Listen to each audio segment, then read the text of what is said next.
Okay, so let me start off this session. Today, we are going to be talking about Indian School of Businesses, PGP, Postgraduate Program in Management for Young Leaders. So this is a very new program that has actually been declared this year. The first batch is going to start next year. And I've been receiving a lot of questions and doubts about this program and whether we should be applying for it. If yes, then what is the process? Where would you rate this program in comparison to any other two-year MBA programs in the country at this point of time? So I'm going to take an opportunity to give you a general sense of idea about this program and tell you about the process that is required to get into this particular program and what I feel is the value of this program. Right. So these are the things that I want to broadly shed light on. I also want to give you basic tips in order to fill up the application form if at all you're looking forward to applying for this program. Right. So let's start off with the session. So first thing is that let me talk about the details of this program. So first, as I said before, this will be the first batch. So this is the first time that ISB has come up with this particular program. And the first batch is going to start on June 15th of 2025. So anyone who is applying and getting through to this program will be part of the first ever batch, graduating through the PGPYL at Indian School of Business. Also, before I move on, I hope all of you know that Indian School of Business is the top ranked B school in the country in each and every one of international B school rankings. Whether you take Financial Times rankings or whether you take QS rankings, ISB is ranked above IIM Ahmedabad, Bangalore, and Calcutta. But what is actually ranked there is their one-year program PGP, which they have been running since 2002. But now in 2025, they're planning to start a different program. And I'm going to talk about that program, which is what is going to start from June 15th on 2025. And that's going to be the first ever batch.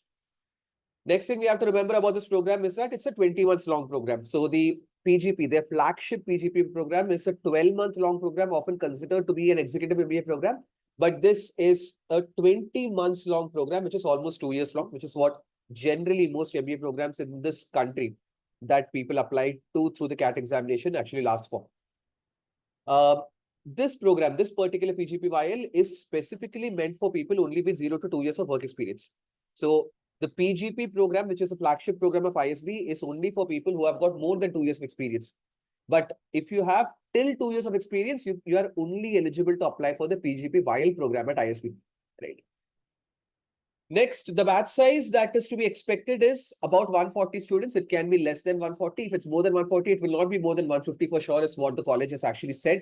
So you can expect about 120 to 140 students being taken in. So this actually gives a sense of understanding of the fact that they are actually trying to create a very high quality program. And why I'm saying this is because the PGP program, in comparison, takes in approximately 750 to 800 students every single year, divided across 2 different campuses at Hyderabad and Mohali. But the PGPYL, they're only having 140 seats. So compare 800 to 140, which means that they are not sure about the level and the number of opportunities that they can bring about for a large batch if they are going to start a new program. So they are keeping a very conservative batch size of about 140 students. And I'm sure that this has been done to make sure that the people who are graduating from the first batch of this program are not struggling with respect to the career that they're moving forward with. So ample number of opportunities, both in terms of internships and jobs and placements you can actually look forward to, because the batch size is pretty small at just 140 students. And a college of the caliber of ISB should be able to place all these 140 students, the entire batch, in top level companies and jobs across the country, and as well as some international placements. That is my take looking at the batch size of this program. Next, I think all of you know already, but I still want to reiterate that the ISB WILE program or the PGP WILE program accepts CAT, GRE, and GMAT scores as part of their application criteria. And there is no preference given to any. There might be a separate cutoff score or a separate scale that they might use to rate CAT scores versus GRE scores versus GMAT scores. But it is not that they prefer one over the other. In fact, the PGP program accepts only GRE and GMAT scores, but never is a preference given to GMAT more than GRE or GRE more than GMAT. They know exactly what percentile each of the scores of these 3 examinations represent, and they're very well aware of the level of difficulties of all 3 programs. So you need not worry that I am applying through CAT, someone is going to apply through GMAT, so they will be given more preference than me. That's not going to happen. All 3 examinations are equally accepted as qualifying criteria. I'll come to that, Nikhil. And next thing that I wanted to understand that is if you are planning to take more than one of these three papers, if you are taking CAT, GRE, and GMAT, you can report all the scores and they will consider your best score. So it's not like you have to apply through one single score only. You can report CAT and GRE or CAT and GMAT. GRE and GMAT hardly anyone writes both of them. But if at all you have got more than one score in hand, you can apply using any one of these three scores or multiple of these three scores, and the best scores will be taken into consideration. So, and then one more very important thing to remember here is that the calls that you will get will not be purely on the basis of your examination scores. It's not like if you clear a cutoff, you will get a call for an interview. You'll be shortlisted for the interview also based on a profile. Even for the PGP program, ISB actually places a huge amount of weightage on the profile of the candidate. So what constitutes a profile? Mainly your profile consists of your 10th, 12th and graduation scores, right? So 10th, 12th and graduation scores is what we are looking at mostly. And that is what is going to be considered as weightage. But beyond that, any significant co-curricular activities. When I say significant co-curricular activities, I don't mean that you are part of some college club or committee, or you have played some sport at the local level. So none of those things will be counted. But if you have something that you've done at the state or national level, or if you have got certifications for a particular activity from renowned universities, like for example, you play guitar and you have got guitars level 4 or level 5 certification from, say, a college like Trinity School of Music or Berkeley School of Music, all of that is going to play an important role. They do ask for your resume. So if your resume has a spike, has a big spike, which is very, very uncommon, then that is going to add to the strength of your profile. But apart from that, mainly your 10th, 12th and graduation scores are going to play a huge role in shaping the weight of your profile. And if you ask me that what is a safe score in terms of your profile being considered for shortlisting, then I would think that just like the PGP program, even here, an 80 and 80 percentage across 10th, 12th and graduation will be minimum required for anyone to stand a chance to secure a call, unless they have some very big, huge spike on their resume in terms of some kind of co-curricular activities. Okay. So if you don't have an 80, 80 and 80, you can still apply. You can try and apply, but I would recommend that don't pin too many hopes on this particular program. If you have got less than 80 percentage in any of 10th, 12th or graduation GPS or percentages. Shivam, I'll come to that. Aryaka, even freshers are eligible for PGPYL. Yes, absolutely. Aryaka, so 0 to 2 years of experience. So 0 is included. So absolutely freshers are eligible. Okay. And last thing is that the approximate fees for the 2-year program is going to be 30 lakhs overall, which is going to make it one of the most expensive programs, the 2-year programs in the country. But I still feel the 30 lakhs is maybe justified because the PGP program's fees goes at about 42 lakhs for the 1-year program, and people still compete for it, flock to that program because the kind of opportunities and exposure that ISB provides is lesser than no other B school in the country. 80, 80, 80 throughout, Aviral, not average. If you have even 79% in 10th, then that can be grounds for not giving you a call for an interview. Okay. Although I would like to point out that 10th scores are less important, 12th and graduation scores are more important, and you will realize that when you fill up the form, that you have to fill in your 12th details and your graduation details. Your 10th details are not separately asked. So an 80 and 80 in 12th and graduation, if you have, then I would recommend that you can look forward to applying to this program if you have got less than or you have between 0 to 2 years of experience. Now, let me also tell you that the major reason why they started this program and why they are not sticking to the PGP program, previously they used to have 2 more levels of intake for the regular postgraduate program called YLP and EEO. YLP used to stand for Young Leaders Program, which allowed freshers to apply to their flagship 1-year program. But basically, it was like a deferred MBA that you could reserve a seat 2 years in advance to get into the flagship PGP program. And EEO was people for people between 1 month to 24 months of experience. But those 2 levels of intake have been scrapped. Now, why have they been scrapped? Because ISB realizes that there is a huge market in India in terms of companies wanting freshers to get into those organizations and companies in specific roles, especially in domains like a few, technology domains where companies would want to train people from a very young age in their specific proprietary technology to work in their sector, in their industry, either in the product role or in the consulting role. So in those kind of companies, freshers are actually preferred quite a bit. And more than that, a lot of marketing placements, especially the sales, the kind of roles that starts with sales and moves on to marketing. They prefer to have freshers because they want young blood to come in with a lot of energy and do a lot of running around and learn the ropes of marketing while working. So it's a huge market for, say, marketing roles as well as a few tech roles. And they realize that the same might be true for finance and HR as well, or finance, HR, and ops as well. And that is why this particular program has been conceived, so that they can provide a kind of a marketplace for companies to come and recruit freshers also from their campus. Also, what they realize is that a lot of companies don't want to recruit students from campus without first vetting them through an internship. So what is going to happen in this 2-year program, in this, say, 20-month long program, is that it is going to have a summer internship like all other B school curriculums in the country which have a 2-year program. And that is going to help companies evaluate what kind of candidates they are actually dealing with. And then based on the performance of the candidates in the summer internships, they can decide whether they want to give them a full-time opportunity or not. So because all these different forms of recruitment also exist in the country, for that reason, this particular program has been started. One thing that you have to understand from this entire reasoning part is that anyway, the PGP program exists for people with 2 years or more of experience. So if you are someone who is slightly pushing the 2-year mark, say at the time of admissions, you have almost 2 years of work experience, then you might be given lesser weightage than people who have got 0 months to 6 months of experience. So this program is actually tailored to people who are closer to being freshers than closer to being a 2-year, say, work ex professional. So that is something that you have to remember, that, okay, you might not be eligible to apply to the PGP program because you don't have 2+ years of work experience yet. But if you apply with, say, anything greater than 18 to 20 months of work experience, then you can assume that they will prefer you lesser as compared to people who are absolute freshers. And this is mentioned in the brochure. And this is what their admissions team also has let us know. You have 2 years of experience till September this year. No, Vaishnavi, then you are not eligible to this program at all. Okay, so you need to have 2 years of experience at the time of intake, which I will just reveal at what date. So this is what the details of what the program is about. Okay, the rest of the curriculum is going to be very similar to any 2-year MBA program that you can experience in any other colleges, any other top colleges of the country. Okay, right.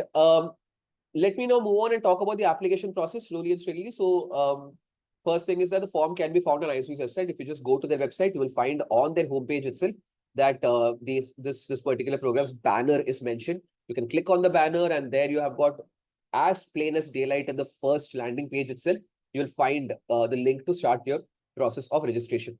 Right. The deadline for this particular application is going to be December 15th. Okay. But this, they are calling it as an R1 or a round 1 deadline. Okay, Bhavika has a question. So should I fill the form if I have 75? Bhavika, you have got 75 and 68. I would say that if you don't have any significant co-curricular activities, you can let this opportunity go. But if you feel that, let me have just one shot at it. Let's see what happens. I'm okay with getting rejected, but let me take my shot. I would say that this is the best year to take that shot because it's the first year, and maybe the number of people who are applying might be less. People might not be aware of this program. So, your competition pool might be smaller. So all of that taken into consideration, if at all you feel like taking an ambitious shot, I would say this is the year to go ahead with it. But remember that at that percentage, most likely you're not going to get a call despite the CAT percentile or the GRE scores that GRE or GMAT scores that you might get. Okay. Rajni is asking, can experience not be included to fit into the 2 years criteria? I'll come to that, Rajni, in a bit. So round 1 deadline is December 15th. So you have to fill up the form and submit the form by the 15th of December. That is round 1. They said that round 2 will also happen. Round 2 intake is going to happen, but they have not disclosed the deadline for that yet. Now, what's the difference between round 1 and round 2? When you're applying to round 1, then all the seats are available for you to apply to. So you are competing for more number of seats, probably against lesser number of candidates, because maybe some of the aspirants who want to apply to this program might not be able to hit the December 15th deadline, right? So if you apply to round 1, you're competing against lesser competition for a greater number of seats, and that actually puts you in a sense of an advantage. Now in round one, once you apply, then after that, a few shortlists for interviews will happen, and then a few interviews will be conducted. A few students will be given the seats. And then in round two, people will be competing only for the remaining seats. So you're competing for lesser number of seats if you're applying to round two. So expect higher level of competition for lesser number of seats. And that's why it is advisable that you get in your application in round one itself. If you've applied in round one, you cannot apply to round two. Okay, remember this. So if you're giving GRE or GMAT and before round one, you take a GRE or GMAT attempt and you feel that the scores are not good enough and you might improve upon the scores, then it makes sense to write GRE GMAT again after round one and apply to round two. But if your profile is set by round one, then the earlier you apply, the better chances you have of getting through this particular program. So before this, someone was asking me by when should I take up the GMAT or the GRE? So December 15th is the deadline. So before December 15th, you need to finish off your GRE or GMAT. CAT anyway is before December 15th. So even on December 14th, if you take GRE or GMAT, and if you know your scores, even though your score reports have not been generated, you can still apply. ISB is generally lenient enough to let you submit your official score report after the deadline, as long as you have taken the examination before the deadline. So December 14th is the latest that you should be looking at taking either your GRE or your GMAT. Sharan says 90, 72, 80. 3D certificates, 1.5 years. So Sharan, you should be taking a shot. If you are looking forward to get into a really good program, the school program, then I will recommend that you should be taking a shot. Achay says, will the companies be recruiting as like PGPM or will it be a drawback for me being the first batch? Achay, if you're asking that whether the recruitment is going to be in common to the PGP program, of course it's not going to be common, because the companies that come to recruit for the PGP program are coming for 1 year program students who have got a higher level of experience. The average work experience of the ISB PGP program is 3.5 years. So they're looking for experienced professionals. So the companies and the roles that people will be recruited for from PGPYL will be vastly different from the PGP program. But I don't think that that is a major drawback. If you ask me, the question that where do you rank this particular program? So I was going to get to it, but let me talk about that right now. In terms of any other 2-year MBA program in this country, I would say that even though this is the first batch, I would still rank it at par with IIM Indore and Kozhikode, if not higher than that. I don't think that this program can be ranked any lower than that, because ISB has a huge brand presence. It has got a very good reputation in the market and in the industry. The way that they recruit people, the kind of profiles that they actually take in as students is great. And they are generally able to form a really good cohort and batch. And the kind of education and exposure that they provide with the level of international partnerships that they have with companies and colleges is actually enough for us to understand that this program cannot be ranked any lower than at par with IIM Indore or IIM Kozhikode's 2-year MBA program. Maybe it can even be at par with ABC, but that we have to wait and see. Maybe after 3-4 years, we will be absolutely sure once the first batch graduates that yes, this is on track to become the next IIM ABC. But right now, the first batch also, I will put it at par with IIM Indore or Kozhikode. I'll come to that, Bhavika, in a bit. Yes, absolutely, Varshita, you should. Yes, Varshita, I remember you should. Okay. At least 2 weeks required for GMAT prep. Soumya, you are giving CAT, so you can even apply through the CAT scores. So CAT, GRE, GMAT, all are accepted. Okay. Right. So round 2 deadline has not yet been disclosed. So if you are preparing for GRE or GMAT already, then it makes sense to apply through GRE or GMAT, or you have to give the examination after round 1 and apply to round 2. But if you're giving CAT anyway, CAT scores are also being accepted for this program, so you can apply using the CAT score. Right. Next, this particular application is 3 essays. I will talk about the 3 essays in depth after this slide. But remember that the application is not short like a few other colleges like MDI or NMIMS. You have to write those essays as part of your application process. So finishing this application will take time. It will take at least 2 weeks, if not more, in order to sit and think how to draft the essay and what you need to do in order to put your story forth properly in the prompts of these 3 essays. Apart from the essays, you also have to submit one single evaluation from a recommender. So it is called an evaluation. It's not a letter of recommendation. I want to emphasize it. Everyone listen very closely. I will get to the questions on the chat. But first, I want you to understand what is this evaluation and why it is not a letter of recommendation. As soon as I tell people that one recommendation is required, People go to their professors or go to the people under whom they have done some kind of an internship or their workplace boss, and they get a letter from them. That's not how the recommendation is going to work. So what you're going to do in this particular section of your application is that you need to enter the official email ID of your recommender, which should have either the university domain or your company domain, right? So that particular email ID you have to enter. Once you enter that, then your recommender will receive an email from ISB with a hyperlink. If they click on the link, they will be redirected to a form in which there will be some objective type questions and some short essay type questions about the candidate that they have to fill up and write. So it's not like you get one letter and you scan that letter and submit. So please don't get letters.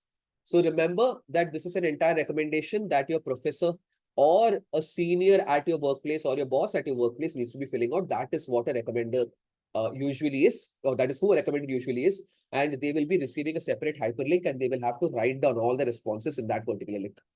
Okay. Let me see a few more questions here. Is the 12-mark percentage calculated based on all the subjects, Ashwin, just like the CAT paper, all subjects? University mark weightage is no diversity points are given. So of course, as part of your profile, academic diversity and gender diversity will be taken into consideration. Okay. Above 19, 10th and 12th and lower than 70. Yes, you will be in a bit of a disadvantage if you've got lower than 70 in college. Not going to lie, it's going to make your chances very difficult. If you want to take a shot, you take a shot, but remember that it's not going to be easy. Guys, okay, I will not take any more, profile evaluation, because then I will have to go through everyone's profile in this particular chat. I'll just tell you blanket. If you are having slightly less than 80, say take a shot. If you're having way less than 80, then it's okay to let that go. Okay, let this particular chance go. I don't think that anyone who is having less than 75 stands a great chance. But if you feel that I just want to take a shot, I'm not pinning any hopes on it. I just want to take a random shot. Then go for it. First batch, you might get lucky. That's all I can say. Okay. Yes, so Nikhil, finally, yes, you should take a shot. Okay. Right. So this is all that is present in the application itself, and the fees of the application is 2,500 rupees. Okay. But it is going to be 1,000 rupees if you have applied to ISB before. So if you have applied last year for the YLP program or before that for the EO program, then your application fees is going to be less than 1,000. But if this is the first time that you're applying to ISB, you should be spending 2,500 rupees. Okay, that is going to be the fees for the application. Now let me go through the essay. Before that, let me check on the chat if anyone has got any more questions about the program itself. Can it be internship recommendation? Sure, Bhavika, it can be an internship recommendation. Okay. Also, someone was asking me before that what is the date of the starting of the program. So the program start date is June 15th. Okay. Now, this is a weird confusion that ISB is creating, and we have gotten in touch with their admissions team to figure out what will happen with respect to the confusion that I'm going to tell you right now. June 15th is the batch start date. So you should have less than 24 months of work experience on June 14th.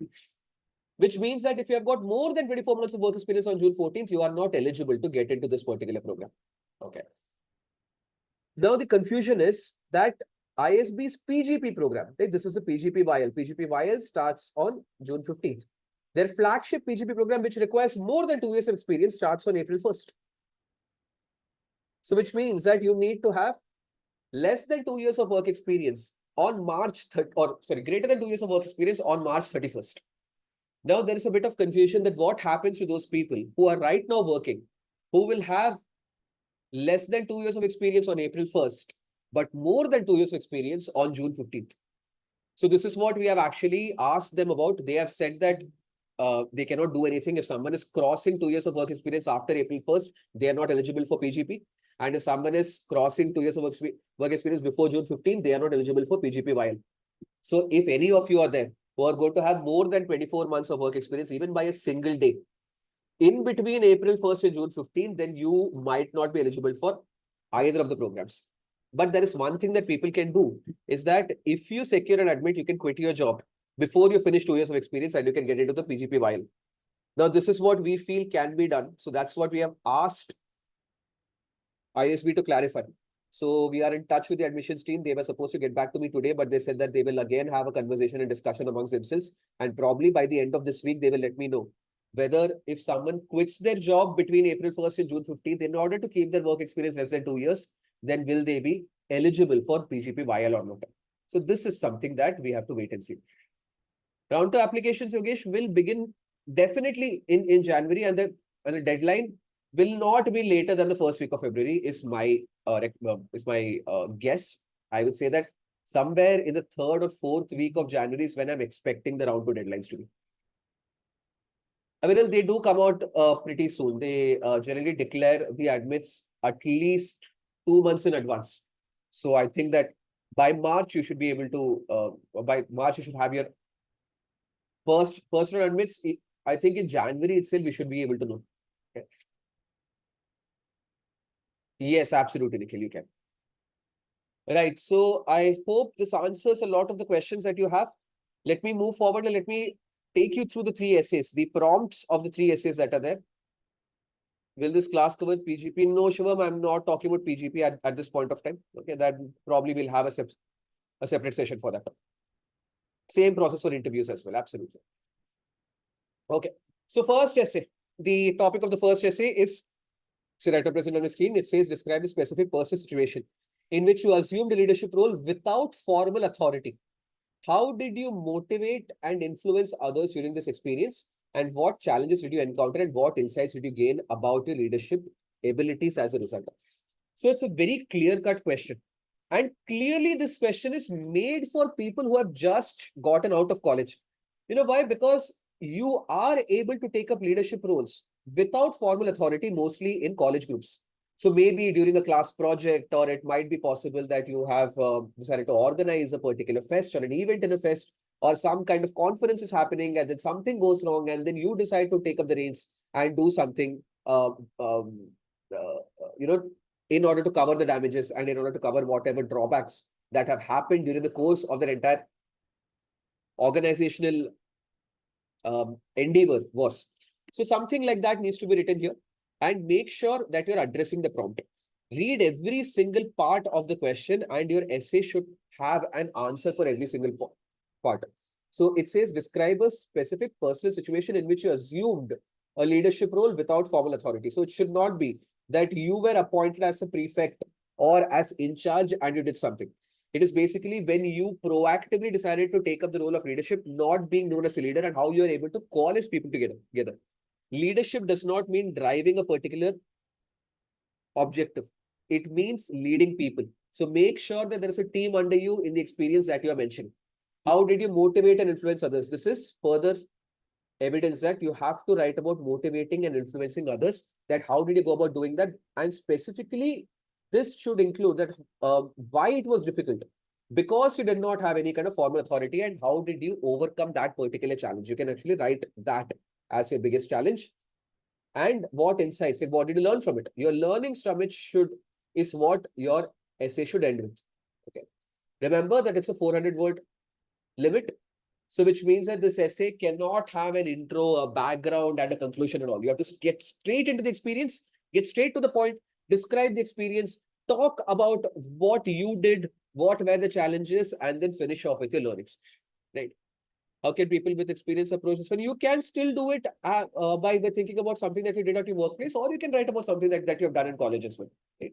So you need not write about your work itself, but even at work, if you feel that, sometimes it so happens that our team lead has taken a holiday and a project manager is not available, but then the client is requesting something ASAP, some kind of a ticket has been raised of high priority and you have to resolve it. So how you actually brought the team together to make sure that the client leaves satisfied. Something like that can still be written. Can I write about final year project? Are you sure? But then you need to have, a people under you that you are driving. Even if it is 2 people, it should be a group of people that you are driving. This is the actual prompt, Bhavika. This is a screenshot of the essay from their application itself. I'm talking about what exactly to write and what not to write. Right. So Aryan is asking, should I write something with respect to my family business? I would recommend writing something with respect to your workplace or your college. You know why? Because I feel that it adds a bit more amount of credibility and relatability for the people. Try to avoid more personal kind of experiences to be put into essays like this. Okay. All right. Moving forward, next essay is this. This says what unique experiences and perspectives do you bring to your class? How do you intend to contribute to the diversity of thought and ideas within the program? Please provide specific examples to illustrate your points. This is a kind of an essay that I've seen students struggle with a lot in thinking about what to write. So let me tell you something, that do not feel entrapped by this word unique, because I know so many people will come and tell me that, sir, I've not done anything unique. I think what I've experienced, several people have experienced as well. Well, the point is not to write about something that only you have done in this entire world. It is about what experiences were unique to you, that you yourself feel that I was very close to this particular experience. It has changed and morphed a part of my personality. Now, this experience can either be some kind of hardship that you have overcome, or it can be some kind of a phobia or fear of something that you were able to tackle, some weakness of yours that you've turned into your strength, right? It can be a failure from which you bounced back, right? Or it can also be some kind of competition that you have participated in. It can be some kind of social initiative that you have taken part in. So something that you have done, that's it. It's not that you need to have done something very, very differently from everyone else, but something that you have done which has profoundly impacted you in terms of shaping your personality, in terms of giving you a different perspective. That is what you're supposed to write about. Okay. Now, one very important thing to note about in this essay is that they've said provide specific examples. This is very, very important to note here, because I know so many people who will write things like, I am an empathetic person, I am a born leader, I am talented at this, I am good at that. See, anyone can write that I have this quality, that quality, but your answer should not be generic. Your answer should have a backing with an example, that I should be able to read the example. I should be able to read about the experiences that you are writing about, put myself in the shoes of the candidate who has written the essay, and then experience what they have experienced. And automatically, then the reader will be convinced that, okay, yeah, this person is definitely impacted by this particular experience. So think of an experience that has changed your worldview, has changed the kind of person that you have become today, requires a bit of introspection and thought with respect to the qualities that you feel it has actually contributed towards. And then you can easily chart out the second part of the question, that how do you intend to contribute to the diversity of thought and ideas. For example, see, if you ask me something that actually profoundly shaped me, I would say that something like an experience off the top of my head that definitely profoundly shaped me was when I was part of my university's newspaper editorial team, and we were covering a particular event during which the professor who was in charge of our team, his wife passed away. So we had to leave immediately on the morning of the day that we are supposed to cover that event. And we are going to do it in such a way that we are covering the event. We are writing down all of the experiences of that particular event in a newspaper, printing it out ourselves, and then distributing it in the college. And what happened because of our a professor in charge left is that we lost all permission to attend every single event, and we also lost permission to print out the newspaper inside the college. But we did not say that, okay, the prof is not there, so we cannot do anything. So what we did was, my entire team, we went out, we snuck out of class, bunked our class. We went into each and every one of these events without having passes. We covered the events. We wrote the newspaper articles, and then we went outside and putting our own money in. We actually printed out the things that it's required to print it out, and then we handed over the newspaper, and it circulated to about 35,000 students and parents. So there's a huge sense of an ownership that I took up, and it definitely changed my perspective about the fact that just because someone says that you cannot do something does not mean that you cannot do something. Like sometimes being a rebel and standing up for yourself leads to very, very productive outcomes. So something like that you can actually write about. So think of experiences. All of us have had some experiences which might not be the one and only, like you might not be the one and only person who has actually had this experience, but it has shaped you. It has brought about a sense of spark and thought in you. Write about something like that people can relate to and understand immediately as soon as you write, mention that story, right? So that is what is to be written here. This is also 400-word essay. Make sure that again you're diving straight into the point of the essay and not wasting time in intros and bodies and conclusions. Okay. Now, before I move on to the third essay, let me also tell you that a very big mistake, or a couple of very big mistakes that people make when they're writing this essay, is that they think that these essays are, number one, a work of literature, that it is a test of creativity, it is a test of the kind of words that I am using, the level of vocabulary that I am actually employing. It is not about all of that at all. It is about understanding who the candidate is. So write in very, very simple language. And remember, this is a formal essay meant for formal purposes. Use formal language. You don't have to use literary or colloquial language here at all. Keep it very cut and dry. Keep it very simple, straightforward in terms of language, but make sure that every single question in the prompt has been answered. Right? Oh, Yogesh has some really good questions. So Yogesh is asking, is it okay to use AI tools like ChatGPT to enhance your writing? So Yogesh, it's a very thin line to tread. I would recommend trying not to use any kind of AI tools at all. But if at all you are wanting to use ChatGPT or some other tools to only make sure that grammar is proper and that you are not misusing words, then first write the essay yourself. Don't put the prompt in and don't give bullet points to any kind of an AI tool and ask the AI tool to draft the essay entirely. You write the essay entirely. You edit it down to 400 words. If not exactly 400 words, at least to 420 words at the maximum. And then ask the AI tool to refine it a bit. Give it a percentage. And I would say that don't give it a percentage of more than 10%. Say that refine it a bit. Tell it exactly what needs to be done. That keep the essence of the essay the same. Do not change the essence of the essay. Do not change the writing style, but make sure that all grammatical mistakes are removed and the language is refined a bit and make it fit within 400 words. That's something that you can do. But do not, absolutely do not ask it to draft your essay from scratch, and don't completely refine your essay, because that immediately, when I read such an essay that has been done by an AI almost entirely, I know that the student has put in zero amount of effort and zero amount of passion into the essay itself. And that is grounds enough for me to lose interest in that particular person's candidature. Okay, I'm not saying that they're going to remove you because of plagiarism, not because of plagiarism. But when I see lesser sincerity, then that automatically is a deterrent for me and for any other person whose decision it is to give you a seat, to not give you a seat immediately. Okay. So that is my take. And in fact, the same thing is also the take of colleges like Oxford and Cambridge. It is actually put on their websites that how they recommend that people should be using AI tools in order to write these kind of academic essays. Right. So I hope this is clear. Second point that I wanted to make through or for these two essays and for the last essay as well is that I have also seen people try to force fit MBA into their essays. See, it is not necessary that the qualities that you're writing about is going to be absolutely in line to what an MBA is going to teach. Okay, firstly, you all don't know what an MBA is going to teach. And we have got very wrong notions about who is a good manager and who is not. I've seen so many people try to force fit the fact that they are very good managers and they are very good leaders and they make excellent decisions.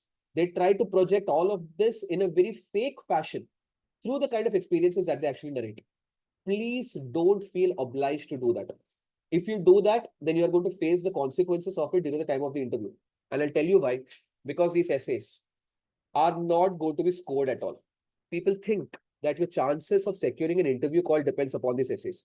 I'll tell you right now, ISB's policy is that essays have zero weightage as far as giving you a call for an interview is concerned.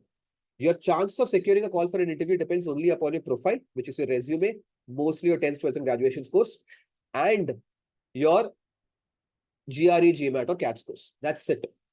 Then where are these essays going to be used? These essays are going to be present with the panel who's going to be conducting your interviews. So during your personal interviews, you will find, especially a college like ISB conducts a very long interview, about 25 to 35-minute interviews. We have had students who have even attended 47 to 50-minute interviews. And their entire interviews revolve around whatever is written in their essays. The kind of qualities that they have showcased through their essays, the kind of things that they have claimed that they have done through their essays, all of that is questioned and counter-questioned, and your personality is judged. And if the interviewer finds there to be a mismatch between the kind of person that you actually are and the kind of essays that you have written, then you are immediately straight away rejected. So be honest. It's very, very important to be honest and true to yourself while you're writing these essays. Okay, so don't force fit an MBA narrative. No one is asking you to write that why you are an ideal candidate to become a corporate CEO. That is not what the essay is. Understand the essay and put forth an honest portrayal of yourself. You'll find that you give much more compelling interviews once you have written something like that. Okay. And lastly, last essay that you have to write apart from these is what impact do you aim to create after completing the PGPYL program? Please share your medium to long-term career plans, including any specific challenges you anticipate facing along the way. Vani is asking, so before I discuss this essay, Vani is asking that can she write things which have happened way back in school? I would generally refrain from doing that, but if it's a really impactful kind of an experience, then I would say go for it. If you feel that that is something that has absolutely shaped you to be the person that you are, and it is very, very relevant to the prompt that is present, then go for it. But if you feel that, no, it's not that significant, but I can think of only that, then I would say that sit and think and introspect of something a bit more recent, mostly in college, then that will be more impactful as far as the essay is concerned. Okay. Right, the third essay.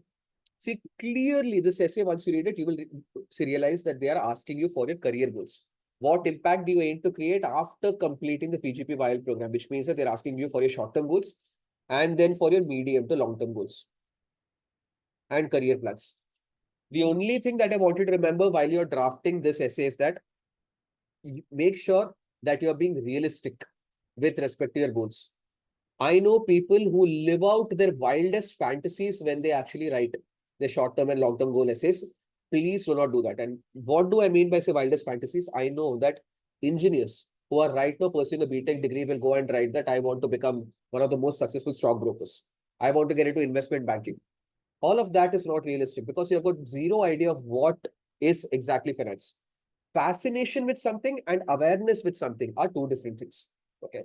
So, there are people, there are very, very famous podcasters who will say things like, I took up engineering because I wanted to make rockets, but they only made me solve mathematics in the first year, and that made me lose interest in engineering. That's why engineering is bad.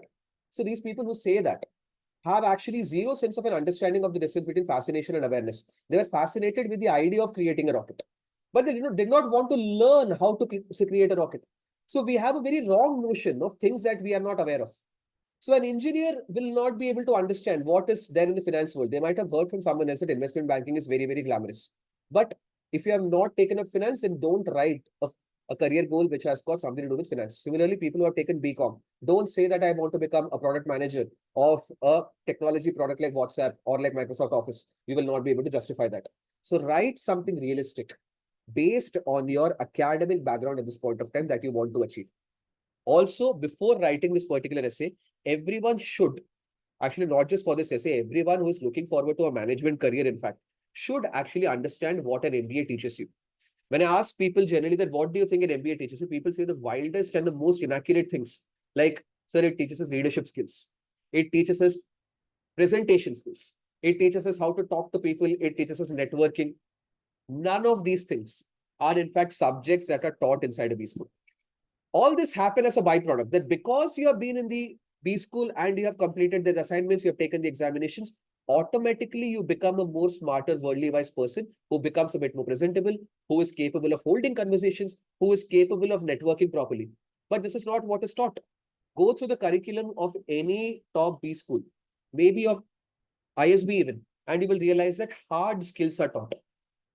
Proper mathematical and statistical ways of doing management and using managerial tools in order to come up with business decisions are taught. Case studies of major companies and how they tackle their issues, you are made to sit through and make decisions by putting yourself in the shoes of CEOs. These are the things that you will be made aware of, that how these decisions are made. And it has got nothing to do with presentation skills. Okay. So understand what an MBA is going to teach you. Look at where you are right now and think that once your current skills get augmented with a knowledge of business and management and its multiple domains and tools, then where can you get to? And write this essay as a reflection of that understanding. The more realistic this essay is, the more convinced people are that yes, you know exactly what you are getting into, and then they will be more kind to your candidature. If you live out your wildest fantasies, then remember that that can be grounds enough for you to get rejected immediately. Sure, Gayatri, I'll do that. Even analysis of decisions and problems to numbers. Absolutely right, Anita. Perfect. Can incidents, okay. Can you display the first essay question once? I will do that, Gayatri. So think through. Okay. For example, if I'm talking to all BTech engineers, I will say that a very natural thing to get into is technology consulting.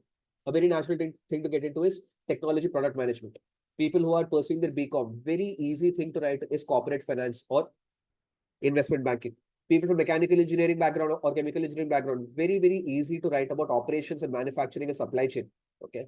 You can even write about, like, freshers can write about very, very safely marketing, especially technology background people can write about digital marketing. You can write about getting into sales, right? Understand what is sales, what is distribution, and understand what all things you will learn, and then see how short-term, medium-term, and long-term goals of these look like. Short-term goal is immediately after completing your PGPYL program. Remember that immediately after completing a management degree as a fresher, you will not become a manager. You'll become a management trainee. It's called an MT. Go and Google and find out what are the responsibilities for MTs across different sectors like sales and marketing, finance management, ops, supply chain, as well as HR, that what kind of responsibilities are they given. For the first 1 to 1.5 years, you will be working as a management trainee. And then after that, you will be put into a junior management level. The medium-term goal will be about, I would say, 3 to 5 years after completing an MBA. What kind of company, what kind of organization do you see yourself and what kind of work do you do? Again, sit and read about people's experiences and you will understand that what is a realistic projection of this. Long-term goal is 15 to 20 years from now. So where do you see yourself end up in your career? Here you can be a bit vague. Like, for example, you're, say, writing about you want to get into, say, technology consulting. Then you can say that eventually you want to get into strategy consulting and management consulting. And after 15 to 20 years, you want to be known as one of the experts in this particular industry, where people who are getting into the consulting space, they are turning to you for mentorship and guidance. That you become the expert voice who is driving the next positive change of the entire sector. So something like that you can mention as a long-term goal, but you can keep it very vague. You don't need to say that exactly this company, this position I wanted to work in. But if you're writing about short-term goals, make sure that you know exactly which sector and what kind of work are you looking forward to do in your short-term and in your medium-term goals. So realism is very important. And very, very important thing to note about this essay is that its word limit is only 250 words. So it's a 250 word long essay. They don't want to hear, again, fantasy stories from you. Cut to cut, straight to the point. I want to become this. This is what an MBA is going to teach me. These are the skills that I'm looking forward to augment. The challenges that I'm going to face along the way are the things that I don't know and I want to become more aware of. That is what they're actually talking about here. So these are the things that I do not know, and these are the things I feel that I need to be a bit more aware of, and that's where an MBA is going to come into picture. So this is what is expected inside the third essay. So I hope all 3 essays are clear. Gayatri, I'll again show you the first essay. This is what is essay 1. Okay. So all of these essays will require definitely a great amount of introspection and thought before you start drafting the essays. Now, this particular sense of introspection has to be done in order to draft an essay which is defensible during an interview. And I'll also tell you one thing, that it will guarantee that you understand exactly why you want to do an MBA. You know, it will give you a lot of motivation in order to understand what kind of career you are actually looking forward to. And that clarity becomes extremely important in life in general. So it's a very good exercise if you're say filling up this application. Then drafting these essays are going to have multiple positive effects on you. So take your time and draft these essays. Okay, Nikhil is asking me safe score for GMAT, focus, and roughly for CAT. Okay, so let me tell you that for the PGP program, right? The GMAT score average for the current batch was 720 in the old edition, which is approximately 665 in the focus edition. GRE average score for the PGP program for this batch was 329. Okay. And CAT scores, I will predict it a bit later. I would say that anything below 645, you will find it difficult to probably secure an interview call. Maybe till 625, you can probably secure an interview call, but anything less than 645, you will find it difficult to be competitive in order to apply to this particular program at ISB. GRE score, I would recommend that you should have a greater than or equal to 325. This is the ideal score that we're looking forward to if we are looking forward to securing a call for an interview. Even at less than 325, maybe at 321, 322 also you might get a call. But 325, I feel, will be required in order to make your profile competitive. CAT, I don't know. If you ask me, like it's a completely blind guess, guys. First year, I'm not predicting using data. I am completely going to predict using my sense of understanding and my experience with ISB and the quality of college that I would say 97.5%. For boys, it will be higher. This is my understanding. It might as well go higher than this. I'm talking about very, very liberally that 97.5 percentile. I will not be surprised if ISB gives out no calls below 98.5. Okay, it's very, very possible and likely. Yeah. Sectional cutoff, generally, it's not there for GRE. It's not there for GMAT either. I don't know what will happen for CAT. So Piyush, there is no reservation here. So GEM, non-GEM does not matter. Okay, all of the cutoffs are here. With regards to the first essay, if I was formally appointed as head of a committee in my college by maturity, then you cannot write about that particular experience of ours. So then that experience doesn't work. Right. So these are the essays and the recommendation also you have to draft. Make sure that you are starting off your application very early. If you're preparing for CAT, I would say that at least around November 15th, start off your process of application so that you have got 1 month's time at least to complete the application. In fact, everyone by November 10th to 15th, make sure that you're starting off with this application process. That's all that I wanted to talk about in this session. By the way, GradSquare does end-to-end consulting with respect to applications. So if any of you are very enthusiastically applying to this program and do not want to leave any kind of stone unturned, then you can reach out to us. We will help you draft your essays as well as your recommendations. So if you are looking forward to avail that service, it is a paid service. You can reach out to Sanjukta and she will let you know the cost for it. Okay, of course, GradSquare classroom students will get a discount. So if you're a GradSquare classroom student, then you will get a discount. If not, then you can still get in touch and we will let you know what is the charges for it. You can talk to Sanjukta about it. Right. All right, guys. If there is any more questions, I will keep the chat open for another 2 to 3 minutes. If not, then that's all that I wanted to discuss for this particular session. Also, before I conclude, for everyone who has got a CA or CS, CA or CS is also being accepted as a bachelor's degree. And remember that work experience means full-time work experience. No internships, no articleships, or no part-time experience will be considered as full-time work experience. Full-time work experience after graduation is what should be between 0 to 2 years. Application fees for GMAT. You are saying GMAT registration. GMAT exam, I think, will cost about 26,000 rupees to take. Okay. It's in dollars. You have to make the conversion. Piyush is asking, I will have 24 months of work experience by June 1st. So Piyush, I think that there will be an option that you can quit before June 1st then. And you'll have less than 24 months of experience and you can apply to YL. That's what we feel you have to do. But I will have to wait for a reply from ISB itself. What I'll do is that I will definitely upload this video on YouTube. And in the comments of this video, in the top comment, I will leave whatever is the decision of ISB, that whether you can quit your job before June 15th or not to keep your work experience less than 24 months, and then you will be eligible for YL. You definitely are not eligible, Piyush, for that PGP. Mathiarison, 81, 83, 80, 79.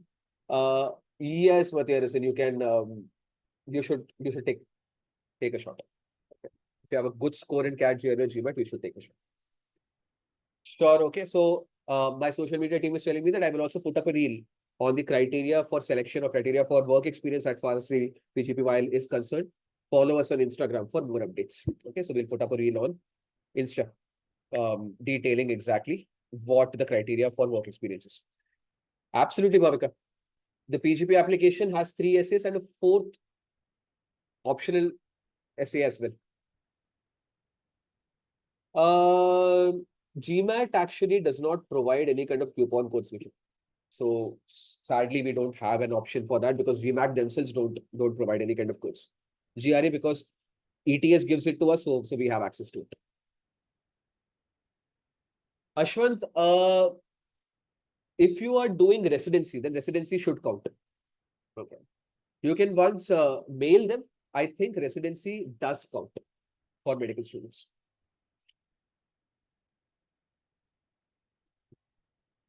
All right, guys. So that's it for this session. Thank you, guys, and have a good night. Take care. Harsh, you have to take CAT this year. Okay. So this year's CAT score will be taken into consideration, not last year's. So this year you try to improve upon your score and apply. Okay. All right. Bye-bye.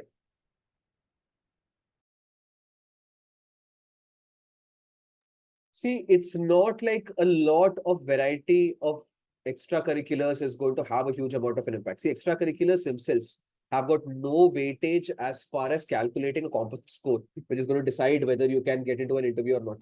Okay. Extracurricular activities at smaller and college levels and school levels are just going to be a point for conversation inside the interview. What matters more than anything else is your academic credentials. So you don't have to worry about the fact that you don't have too many co-curriculars. Even if you have too many co-curriculars, it's not going to affect your chances much. Piyush, you are anyway not eligible to apply to PGP program this year. You can only apply to PGP program of 2026 because you will not have 2 years of work ex before March 31st. Right. So we have to wait and see whether you can be eligible to the YL program if you quit your job before you have 24 months of work experience. I hope my point is clear. All right. Yes, Devishri, you can mention school level sports. It is valid, but it's not going to add a huge amount of impact. But you can mention it because in the application that there's a place to mention it. You also have to submit a resume. You can mention it in your resume for sure. But in terms of impact, it's not going to be big.